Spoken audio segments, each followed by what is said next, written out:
Les élections approchent encore, ils vont commencer à parler. Méfiez-vous de ces diseurs, de ces raconteurs,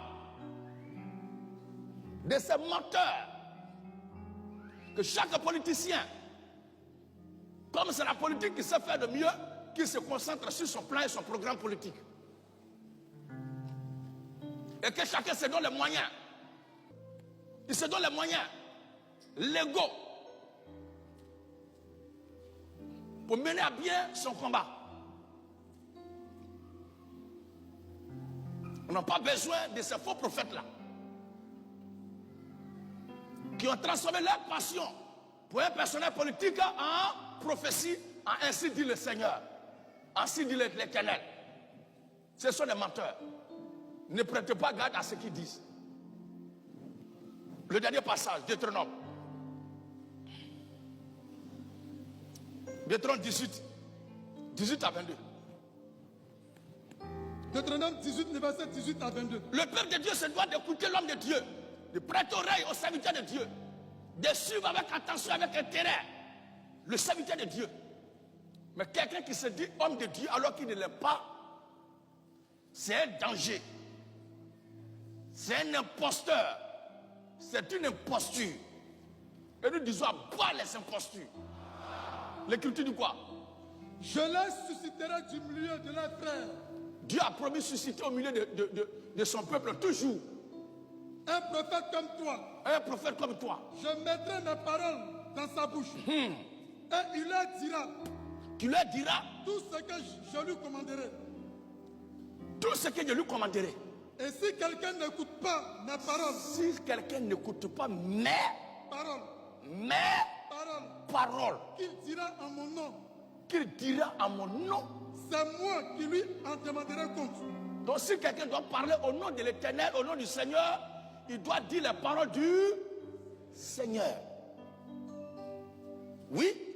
Mais le prophète. Qui aura l'audace de dire en mon nom. Qui aura l'audace de dire en mon nom. Une parole. Que je ne lui aurai point commandé de dire. Et qui parlera au nom d'autres dieux. Et qui parlera au nom d'autres dieux.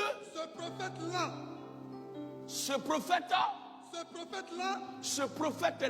sera puni de mort. Quelle était la sentence d'un tel prophète? Je veux bien l'entendre. Dans l'ancien temps-là, de tels prophètes étaient exécutés. Le prophète de Baal prophétise le mensonge. Et quand il a établi que tout ce qu'il a dit n'arrivera pas et n'est pas arrivé à Faka. Pas les faux prophètes. Aujourd'hui, le Seigneur a proscrit cela, ce genre de jugement, cette sentence. On ne doit plus les tuer parce que nous n'avons plus à lutter contre la chair et le sang. Nous n'avons plus à lutter contre la chair et le sang. Contre les esprits. Oui, l'écriture dit quoi? Peut-être. Toi le profane, toi l'enfant, toi qui ne le sais pas, peut-être. Diras-tu dans ton cœur? Diras-tu dans ton cœur? Comment connaîtrons-nous la parole que l'Éternel n'aura point dite? Comment je vais savoir que ce qu'il a dit là, ce n'est pas l'Éternel qui a dit ça? Quand ce que dira le prophète. Quand ce que dira le prophète n'aura pas lieu. N'aura pas lieu. Et n'arrivera pas. Ce sera une parole que l'Éternel n'aura point dite. Amen, amen.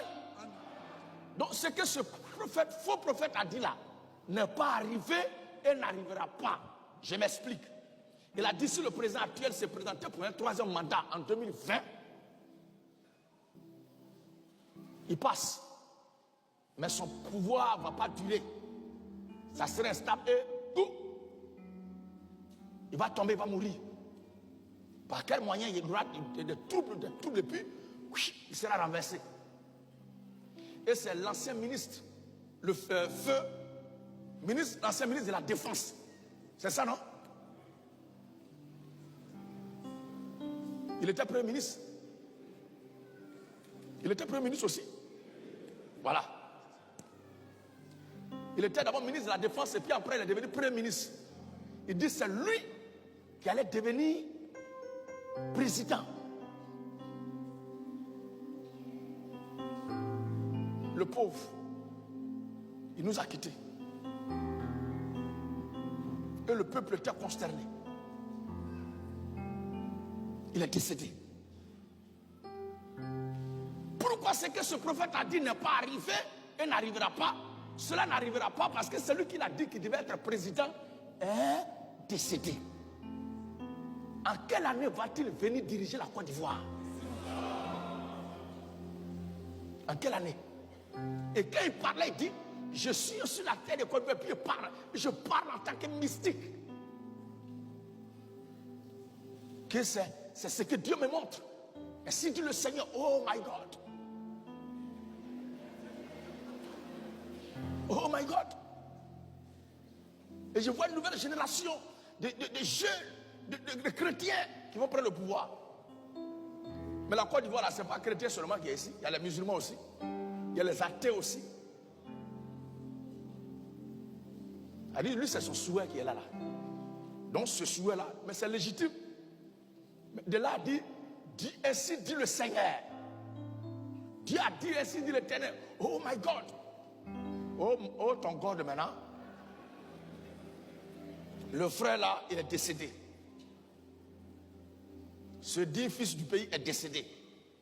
Maintenant, c'est en quelle année ta prophétie où tu l'as vu diriger la Côte d'Ivoire là va venir? C'est-à-dire, tu as dit tout sauf ce qui devait se passer. C'est pourquoi nous disons que cette prophétie ne s'accomplira jamais. Et c'est la preuve établie que tu es un faux prophète. Et il y a plein comme lui. Si vous vous laissez manipuler par ces gens, par ces diseurs de mauvaises aventures, et que vous créez des problèmes, c'est votre affaire. Nous les chrétiens, c'est ce que la Bible dit que nous croyons. C'est au retour du Seigneur Jésus-Christ que nous les chrétiens, nous régnerons avec le Seigneur. Avant son retour, on se débrouille pour manger dans la société, travailler un peu, avoir de quoi manger.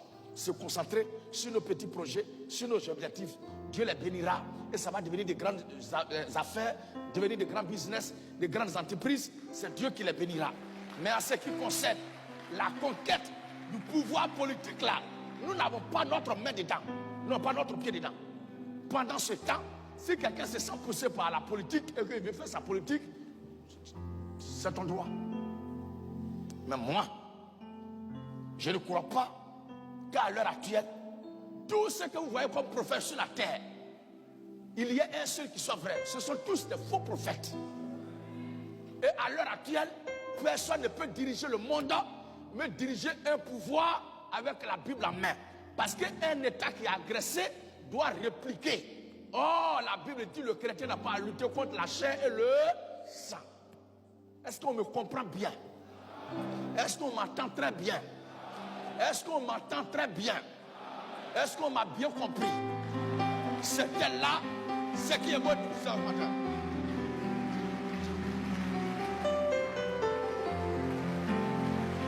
C'était là la première partie de notre programme jusqu'en fin d'année. Que le Seigneur vous bénisse.